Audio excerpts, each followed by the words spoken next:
அப்பாடா, finally India win பண்ணிட்டாங்க.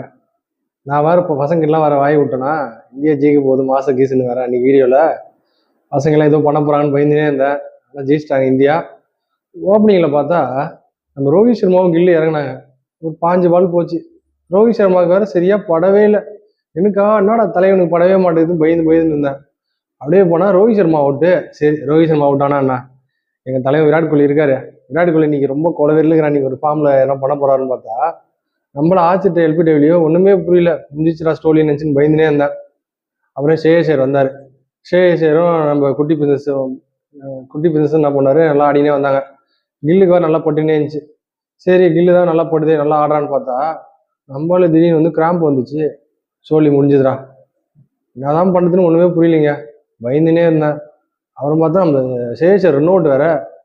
இதோட சுவிட்ச் ஆஃப் பண்ணிட்டு ஃபோனை கவுத்து வச்சு படுத்துட்டேன்.